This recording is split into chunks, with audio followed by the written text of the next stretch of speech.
पौधों के अंदर प्रकाश संश्लेषण करने की क्षमता पाई जाती है और ये अधिकतर हरे पादपों में यह प्रक्रिया संपन्न होती है।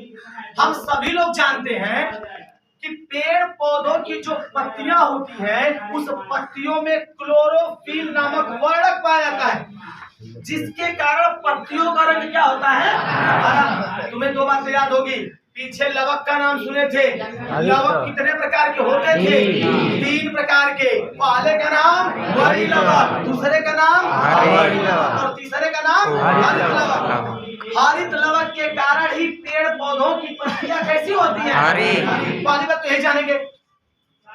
वर्णी लवक के कारण हरे रंग के अलावा दूसरा रंग होता है, जैसे फूल का पीला होना, लाल होना, अलग अलग तरीके का नारंगी होना।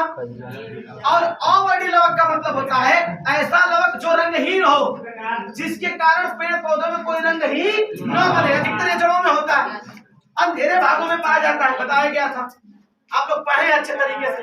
यहाँ पर हम लोग पढ़ रहे हैं रुधिर एवं लसिका में अंतर को समाप्त कर चुके हम लोग। ध्यान से बोलो नहीं, फिर करो, बोलिए नहीं। हम लोग पढ़ रहे हैं पादपों में परिवहन। पादपों में परिवहन, तुम लोग ये बात जानते हो कि परिवहन का मतलब होता है, मैंने बताया था, आना और जाना। कि आना और जाना का ये मतलब नहीं हुआ कि हम लोग बस गए और आए। पेड़ पौधों के अंदर आना और जाना का मतलब ये है कि पेड़ पौधों के अंदर पोषक पदार्थों को ले जाना और अवशिष्ट पदार्थों को वापस बाहर करना। हम लोगों के शरीर में यही बात अभी रुधिर परिसंचरण तंत्र में पढ़ के आ रहे हो। मैंने बताया है कि हम लोग के हृदय में वाहिनियां जो होती हैं वो 2 तरीके की होती है शरीर के अंदर, धमनियां और शिराएं। एक में हमेशा शुद्ध खून बहता है और एक में हमेशा अशुद्ध खून बहता है। ये भी बात बताई गई कि किस धमनी के अंदर अशुद्ध रक्त बहता है। कौन सी धमनी थी? कौन सी धमनी? फुफ्फुस धमनी, जिसको बोलते हैं फुफ्फुस धमनी के अंदर अशुद्ध रक्त बहता है। लेकिन कहा यह जाता है कि धमनियों में हमेशा कौन सा खून बहता है? तो ये अपवाद की श्रेणी में है, इसीलिए इस नाम को याद रखना जरूरी है। और ये भी बताया गया कि शुद्ध खून का मतलब क्या है? उसमें क्या है? ऑक्सीजन। क्या बोली है उसमें? ऑक्सीजन। यानी हमारा जो फेफड़ा है वह हमारे अशुद्ध खून के अंदर ऑक्सीजन को मिला करके उसे क्या कर देता है? शुद्ध कर देता है। तेजी से प्रकुंचित और क्या अनुशीतलन ये भी बताया था कि प्रकुंचन और अनुशीतलन मिला करके तुम्हारे हृदय का एक क्या बनता है? धड़कन। क्या बनता है? धड़कन। और हमारा सोच लो कि किस तरीके से हृदय बीट करता है। और एक बार में मैंने बताया था कि तुम लोगों के शरीर में 72 से 75, और ये भी लिखवाया था कि ये कुछ लोगों में अधिक भी हो सकता है और कुछ लोगों में कम। तो हमारा शरीर से रिलेटेड बातें थी, ये पीछे से पढ़ के आ रहे हैं। ये भी बताया कि लसिका परिसंचरण तंत्र पाया जाता है।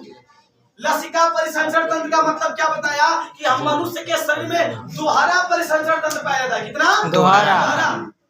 वाहिनियों में तो खून बह रहा है, लेकिन उसके अलावा हम लोगों के शरीर में एक और वाहिनियां पाई जाती हैं, जिसका नाम है लसिका वाहिनियां। और ये मिला करके बनाता है लसिका परिसंचरण तंत्र। इसमें कुछ 4 नाम प्रमुख रूप से आए थे, आपको नाम याद हो तो? लसिका केशिकाएं, लसिका वाहिनियां, लसिका गांठें और एक था लसिका अंग। अगर में कोई पूछे कि लसिका से संबंधित 1-2 अंगों का नाम बता दो तो थाइमस ग्रंथि, प्लीहा क्या है? लसिका के सहायता से बनाया गया हमारा अंग है। और ये भी बात बताया हूँ तुम सभी लोगों को, मैं ये भी बात बताया हूँ कि जो प्लीहा है इसको रक्त का क्या कहते हैं? क्या कहते हैं? मतलब कि हमारे शरीर के अंदर आरबीसी, डब्ल्यूबीसी, प्लेटलेट्स जो मरता है या जाके प्लीहा में क्या होता है? एकत्रित होता है। और जिसका संबंध किससे होता है? किससे होता है? यकृत से। और यकृत उसको कहाँ पहुँचाती है? बड़ी आंत से पास, और बड़ी आंत से वो शरीर से क्या होता है? बाहर। इस तरीके से हमारे शरीर के अंदर नए खून बनते हैं और मरते हैं। आपको क्या लगता है कि जो खून हमारे शरीर में ये जिंदगी पर रहता है? नहीं। 120 का जीवन काल 120 कितना होता है? 120 और WBC का जीवन काल 3 से 4 और मैंने ये भी बताया कि प्लेटलेट्स का जीवन काल कितना होता है? 1 सप्ताह, 1 वीक करीब 5 से 6 5 से 6 दिन कहते हैं, लेकिन उसको मिला करके बोला जाता है कि 1 हफ्ता 11 तक 1 वीक प्लेटलेट्स होता है। अब हम इसको बता रहा हूँ, ध्यान से देखो, कुछ लोग बोलने लगे बस अब समझ के लग रहा है ये बातें मत करिए। अगर ये बातें करोगे तो फिर पढ़ाई से बड़े दूर हो जाओगे। जान लो यहाँ पढ़ने हम आए हैं। पेड़ पौधों के अंदर हम सभी जानते हैं, मैं हम सबको बता रहा हूँ, पेड़ पौधों में कुछ पादप जो होते हैं, कुछ क्वालिटी के पादप, अभी आप आगे चलोगे ना तो पादपों का परिवहन का 9 में पढ़े हो। पादपों का वर्गीकरण, जिसमें मैंने बताया था पादप जगत में भी 2 अलग अलग जगत होते हैं, आवृत बीजी, अनावृत बीजी, और उसमें भी बहुत सारे नाम थे, टेरिडोफाइटा नाम आता था क्या ऐसा? सुने हो ये सब नाम? ये सब 9 का चीज है। तो यहाँ पर बस मैं कह रहा हूँ पादपों में परिवहन कैसे होता है। देखो, अगर हम कह ले कि कोई एक पेड़ हो, अगर कोई पेड़ हो उसके पास, मान लो कोई पेड़, हमारे वातावरण में बहुत सारे पेड़ होते हैं, परिवहन तंत्र को समझाने जा रहा हूँ। देखो, पहली बात तो आप क्या समझे? परिवहन तंत्र का मतलब आना और जाना। तो क्या आना जाना? भोजन जाना और उत्सर्जित पदार्थ को शरीर से बाहर करना या ले जाना। ध्यान से देखो, मैं ये बताया हूँ कि पेड़ पौधों में परिवहन तंत्र पादपों में ऐसे ही आप लिखेंगे, अगर पेपर में पूछेगा तो कि कहोगे कि पेड़ पौधों की जो पत्तियां होती है हरी होती है। क्या होती है? हरी। किसके कारण? क्लोरोफिल के कारण। क्लोरोफिल, इसका हिंदी में नाम क्या है? हरित लवक। क्या नाम है? हरित लवक के कारण होता है, पत्तियां हरी हो गई। जब सूर्य का प्रकाश इन पत्तियों पर पड़ता है, ध्यान से समझिए, स्ट्रक्चर से समझिए, यही परिवहन को समझा देगा पूरा। जब सूर्य का प्रकाश इन पत्तियों पर पहुंचता है तो ये पत्तियां वातावरण में, ये पूरा वातावरण है ना, हवा वाला क्षेत्र है ना पूरा, ये पूरा सूर्य है, उसके पेड़ के ऊपर वातावरण का इलाका है। यहाँ पर विभिन्न प्रकार की गैसें हैं। क्या वातावरण में? विभिन्न प्रकार की गैसें। उन गैसों में कौन सी गैस है? Carbon dioxide. और कौन सी गैस है? और कौन सी गैस हो सकती है? और कौन सी? अदर गैसें, अक्रिय गैसें, सभी गैसों का मिश्रण। समझ आ रही है इतनी? पादपों के परिवहन का मतलब है कि जैसे ही सुबह होता है, पत्तियां पर सूर्य का प्रकाश पड़ा, पत्तियां वातावरण से हम लोगों के द्वारा छोड़ी गई कार्बन डाइऑक्साइड को ले लेती है। मतलब इस विषैली गैस को, इस हानिकारक गैस को अपने भोजन बनाने में क्या करती हैं? सहायता लेती है, उसको मिला लेती है। कितनी गजब की है वो। और यही नहीं, नीचे से अब यहाँ पर देखो, परिवहन का काम कौन करेगा? सहायक कौन है? जो पहुंचाने का काम करता है। जाइलम। पेड़ों के जड़ों में क्या पाया जाता है? जाइलम। और जाइलम का एक ही काम है मेरे बच्चों, पानी। पेड़ पौधों के जड़ों से पत्तियों तक पानी और जल, क्या और जल को पहुंचाता है। कहाँ तक? पत्तियों तक। पड़ेगा तो पानी लगेगा ना, पानी चाहिए ना। भाई पेड़ को तुम क्या देते हो? पानी देते हो ना। तो वो पानी यहाँ पे जाइलम नाम के भैया है, उनको बनाया गया है। पेड़ ने कहा है कि जाइलम भैया आप जड़ में रहेंगे और आप यहाँ तक क्या पहुँचाएंगे? पानी और खनिज। तुम पानी पहुँचाओ, खाना तुमको समय से क्या होगा? मिल जाएगा। तो ये बस अपना काम कब करता है? जैसे ही सवेरा होता है, बाल्टी बाल्टी पानी जब से निकालता है, किसको देता है? पत्तियों को। वहाँ जाके उससे कहता है देखो मैंने अपना काम समय से कर दिया। तुम फ्लोएम से कह देना कि जैसे ही काम खत्म होगा, खाना जैसे बने समय से खाना क्या कर देगा? पहुंचा देगा। तो पत्ती कहती है ठीक है, तुमने खाना पानी ला दिया तो मैं तुम्हें खाना क्या करूंगी? भेज दूंगी। पत्ती बेचारी फीमेल है, फिर खाना बन गया।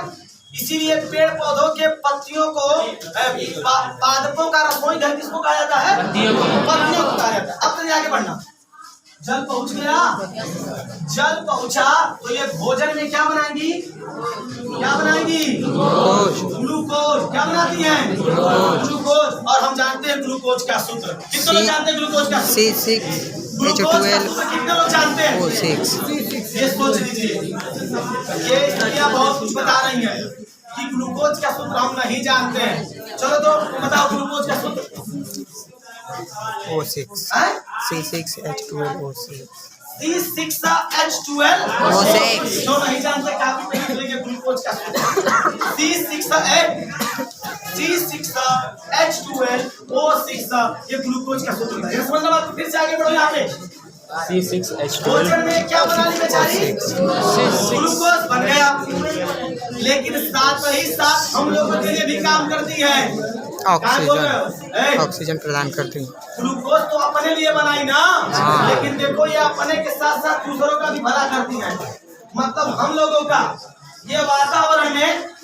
ये वातावरण को शुद्ध करने वाली और हम लोगों की जीवन दायिनी गैस कौन सी? ऑक्सीजन O2 ऑक्सीजन को रिड्यूस करती है, छोड़ देती है। ये प्रक्रिया कब होती है? दिन में। कब होती है? दिन में। क्या ये प्रक्रिया रात में होती नहीं। है? नहीं। क्यों रात में नहीं होती? क्योंकि रात में सूर्य का प्रकाश नहीं होता है। और जब सूर्य का प्रकाश नहीं पड़ेगा तो प्रकाश संश्लेषण नहीं होगा। लेकिन कुछ अपवाद भी है। एक आध दो पेड़ ऐसे हैं पीपल और जैसे हम लोगों के हिंदू धर्म में एक पेड़ है तुलसी और एक जिसको पीपल। आंगन में लगाने की प्रथा हम लोगों की पुरानी है। आंगन में लगाने की प्रथा पुरानी है। इसका रीजन क्या है? विज्ञान बताता है कि तुलसी का पौधा एक ऐसा पौधा है जो 24 घंटा क्या देता है? ऑक्सीजन। और आदमी को क्या चाहिए? ऑक्सीजन। ऑक्सीजन ही चाहिए ना। अभी आप कोविड में सुने होंगे कि जब कोविड चल रहा था तो बहुत सारे लोग कौन है? जब कोविड चल रहा था तो बहुत सारे लोग ऑक्सीजन से मर गए। ऑक्सीजन का सिलेंडर नहीं मिला लोगों को, तो ऑक्सीजन कैसे पाओगे? रोज क्या काटोगे? पेड़। आज रोडों का चौड़ीकरण हो रहा है, देश तरक्की कर रहा है, दुनिया में आगे बढ़ रहा है। आज किसी के पास टाइम नहीं है, वो बनारस चाहता है कि आधे घंटे में क्या करें? पहुंच जाए। तो आधे घंटे में जाना चाहोगे ना तो प्राकृतिक चीजों का दोहन करना पड़ेगा। प्राकृतिक चीजों को देखिए, जितने भी हाईवे बनाए जा रहे हैं उन हाईवे के किनारे चले जाइए। पुराने से पुराने वृक्ष रहे होंगे जिनको क्या कर दिया गया? काट दिया गया। क्यों? आदमी के समय को बचाने के लिए। समय बचा करके क्या करोगे? जब बूढ़े हो जाओगे तो ऑक्सीजन में नहीं मिलेगा, क्या हो जाओगे? मर जाए। मर जाओगे। इससे अच्छा है कि अगर पेड़ कट रहे हैं, देखो जिस तुलना में पेड़ कट रहा है ना उस तुलना में पेड़ लग नहीं रहा। इसीलिए हम सभी बच्चों की ये नैतिक जिम्मेदारी है, ये हम लोगों को जिम्मेदारी लेनी पड़ेगी, क्योंकि युवा पीढ़ी हम ही है और बुजुर्ग हम ही होंगे। तो अभी जाकर के ऑक्सीजन की मात्रा में क्या आएगी? कमी आएगी। तब तक तो हम और ही काट देंगे। तो ये हमारी जिम्मेदारी बनती है कि हम लोगों को एक एक पेड़ लगाना चाहिए। अब कितने लोग लगाएंगे ये मैं नहीं जानता। पेड़ लगा करके उसका पूरी उचित तरीके से पालन करिए। अब सुनो, तो चलो बताओ, पादपों में परिवहन के कार्य करने में सबसे पहला नाम किसका? जड़ का। किसका नाम आया? जड़। तो जाइलम का क्या काम बोलोगे? जल और खनिज को। है जल और खनिज। खनिज और जल, क्योंकि मिट्टी में घुला होता है खनिज और जल कहाँ पहुँचा देगा? पत्तियों में। अब यहाँ पर जाइलम का काम क्या हो गया? खत्म। अब जाइलम भी 4 प्रकार का होता है। जाइलम वाहिनियां, जाइलम वाहिकाएं, जाइलम रेशे, जाइलम तंतु, 4 प्रकार के इस तरीके के नाम होते हैं। फिर आया, अब तो उसके प्रकार तो फिर होंगे, वो तो 9वीं में था। अब दूसरा नाम आता है फ्लोएम। क्या नाम आता है? फ्लोएम। फ्लोएम क्या है? ये वही विभाग है जो इसको हम लोग बोलते हैं ना अपनी भाषा में। बम्बई में कुछ लोग खाना पहुंचाते हैं लोगों तक, उनको डब्बा वाला काम क्या कहते हैं? डब्बा वाला। तो यहाँ पर मैं भी इस जाइलम को क्या कहता हूँ? डब्बा वाला। पत्तियां अपना भोजन बना करके तो आती, हम किसी के नौकर नहीं है। किसी को खाना नहीं पहुंचाएंगे। जिनको खाना है वो खाए तो भाड़ में जाए। तो इसके लिए सभी लोगों ने जो पेड़ के दूसरे भाग से जड़ ने मीटिंग किया, जाइलम ने मीटिंग किया, तने ने मीटिंग किया और पेड़ के दूसरे भागों ने मीटिंग किया। कहा देखो पत्तियां तो खाना बनाने को तैयार है, वो पहुंचाना नहीं चाहती हैं, तो किसी एक आदमी को ये जिम्मेदारी दी जाए कि वो क्या करे, खाना पहुंचाए। तो फ्लोएम को बुलाया गया। फ्लोएम आया और कहा ठीक है भैया, हम अगर आप सभी बड़े बुजुर्ग जड़ महाराज पेड़ की बड़ी शाखा सगे और सभी लोग कह रहे हैं, तो मैं छोटा हूँ, मैं ये काम करने के लिए क्या हूँ, तैयार हूँ। इसीलिए फ्लोएम ने तय किया कि वह पत्तियों से बने इस ग्लूकोज को पेड़ के समस्त भागों तक क्या करेगा, पहुंचाएगा। तभी जाकर के पेड़ पौधों को भोजन मिलेगा और पोषक तत्वों की क्या होगी, प्राप्ति। और तब पेड़ों में क्या होगी, पूरी। इस पूरी प्रक्रिया को क्या कहते हैं, पादपों में परिवहन। समझ में आ गया? Is that clear? Clear. Right again.